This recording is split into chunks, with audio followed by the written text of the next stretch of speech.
and to be able to race for it, the no give up attitude that we've got. As far as me, yeah, it feels great. I like it. I don't want it to take that long before you get back here. How's that?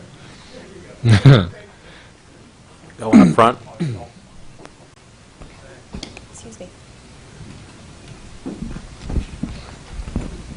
Stu Myrick, Austin Radio Network, 104.9 The Horn. What did you hear anything from other crew chiefs, maybe other Hendrick crew chiefs, about the tire situation? Was there any information going back and forth about it? We actually had one left rear tire. We were slipping back a little bit, and Jimmy was talking about getting loose, and the caution came out shortly thereafter. As we came down pit road and took the tires off, we saw that we actually had a left rear tire flat, or going flat. It wasn't flat yet. But we didn't really communicate with the other teammates about it too much. I don't think any of our other teammates had issues. The 88 had a problem, I think, with the right front potentially.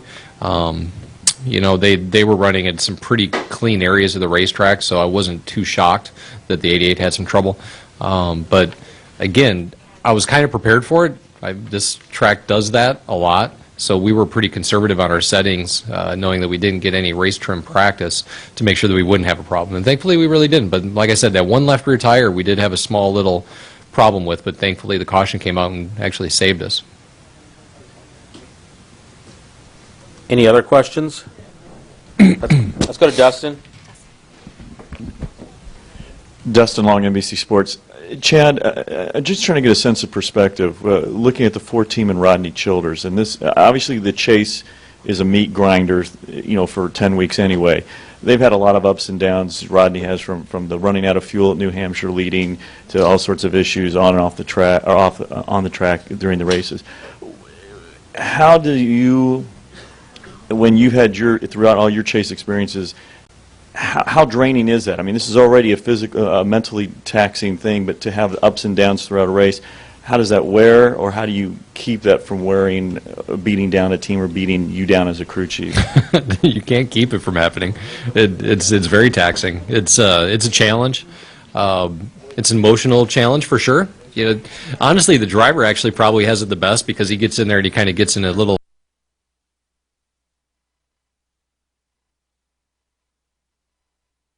siloed, and he's active for the 3-4 hours that you're driving, so he really doesn't have the residual effects of, gosh, I hope we got the right shocks on there, I hope they got this tight, or I hope we got that tight, or things of that nature. So on a crew chief, it's grueling. It's really, really tough. But that being said, that's why we do it. We like that. That's the thrill. That's the challenge. What they're going through, I don't know. I mean, I'll be honest, I don't even know what happened to him today. I didn't pay any attention. So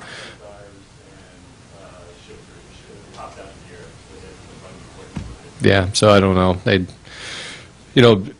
All this stuff is in the details, man. And let's be honest, the 4 car is going to be tough to beat at Phoenix. But I'm going to say I bet the 22 is as well, and I bet the 18, and I bet the 48, and I bet the 24, and the 88, and a bunch. So it's going to be a challenge, but the 4 car I'd say has the upper hand going into Phoenix. But we'll just have to see how it all shakes out.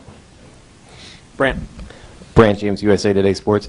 When a team locks in at a track, you guys certainly have places where you win time and again, and Kevin, no secret, at Phoenix. Sure. Is that generally the driver loves the feel of the place, the really smart crew chief figures something out? What's the combination? What's the percentage? It's all crew chief. Is it? Okay, very good. Thank you very much. Yeah. Next. No, no, it's a combination of both. Quite honestly, there's things change, the tracks change a lot. Obviously, we go through, Charlotte Motor Speedway, for instance. We went, I don't know how many races, and we won just a bunch of them, right? Then they repaved the racetrack and kind of lost a little bit of it, and we're starting to slowly get it back.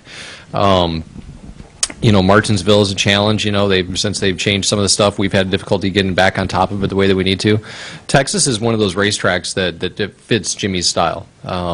We've taken horsepower away from the cars, we've added downforce, we've done a lot of these things, and it's been tough for us to maybe actually get on top of where we need to be, because a lot of the tracks you just don't have to, honestly, you don't have to handle that good, and you don't have to drive that well to be able to run up front.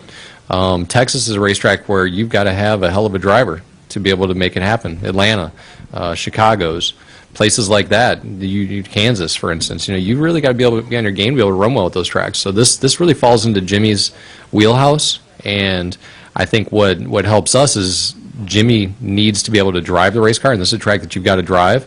And when you have to drive it, you have to be able to communicate with your crew chief, and that's what Jimmy does. And he speaks to us in a language that we understand at these types of racetracks, and it makes it better racing for us. Let's go Kenny and then Stan. Kenny Bruce, NASCAR.com. Chad, do you feel, I don't know if it's disrespected or overlooked when, like you mentioned, you guys you have 4 wins, 5 now, but people tend to think, oh, you've had a bad year. Has been washed up. Does that ever do you ever feel like, what do we have to do? Well, I mean, we have to not have mechanical issues and axle seal problems and things like that. And like I say, we'd be right in the middle of this thing, right? So, look, we did it to ourselves. Let's be honest. We I don't want to say we slacked, but we stunk up the summer 100%. It was horrible. It was pathetic. And, then we come into the chase and we're running pretty good. We ran well at Chicago. We ran well at New Hampshire. New Hampshire, we had a problem. We came back and we finished well. Chicago, we had a solid run. I'm sure we had something go wrong there, too. And just start stacking up the problems that we've had throughout the course of the season. And you get written off. But, man, this is a tough sport. 39 events, 39 weeks. We race with 43 of the best teams in racing, and it's tough. And it only takes 1 or 2 little things to make you feel like that you're out of it. But I can tell you, my guys are strong. We've got a group of guys that have never been better. Our pit crew is the best it's ever been. We've brought in 3 new engineers this year. So you would think from the onset that we should have been behind the 8 ball. Unfortunately, we came out strong. So everybody was like, oh, well, they're great, they're awesome. But there's still a learning curve that you got to go through. So I think coming into 2016, it's going to be right where we need to be, especially with these new rules. I can't wait. Okay, with the changes that you guys made this year, did it surprise you that once again you had that summer, that slump? The damn summer. Because you would think, okay, we're going to change. I'm just going to stay home next year. I don't know what the summer thing is. I wish I knew. We're not going to have it next year. How's that? We're going voodoo. Something. I don't know. We're going to figure it out. Let's come back, Stan. Yeah, Stan Creekmore again. Chad, you made the remark about being conservative in your approach to this event. How much of that conservation did you throw out the door on that final pit stop? That was we made some small adjustments right there at the end. The car was pretty good the run leading up to that, so we kind of had a basis of where the car was, but we made some small adjustments right there to be pretty aggressive and to try to make something happen. Look, let's be honest, in the position that we're in, if we finish second or we finish fifth, does it matter? Not really, right? So you got to go for the win. So we made some changes there, and we let Jimmy light the fuse and put on his cape and go after it. Bob. Bob Pockrass, ESPN. How much did the lack of practice, do you feel, impact these tire issues teams are having? Or is it just, look, teams are pushing envelope and, because we saw kind of the same thing a little bit in the Xfinity race yesterday? No, that's a good question. And it's things that we can't get on top of with more track time. But, this type of racetrack, which, again, don't take this wrong. This type of racetrack and the surface and the tire and all that makes for really, really good racing.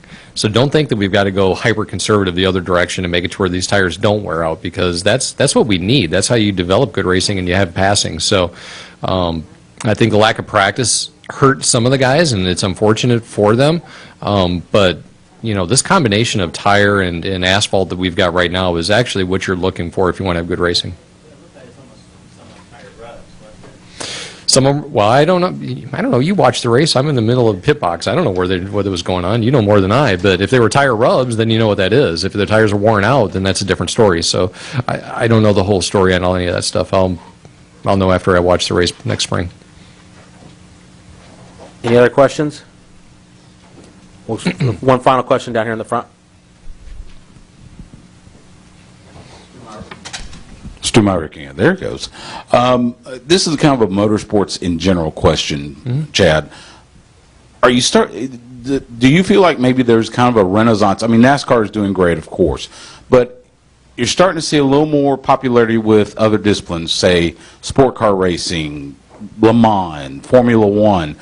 Do you see kind of a renaissance of motorsports popularity as a whole in the United States? I think so. I think look, you got to realize the competition that we've got is just unmatched. It's pretty amazing. If you want to watch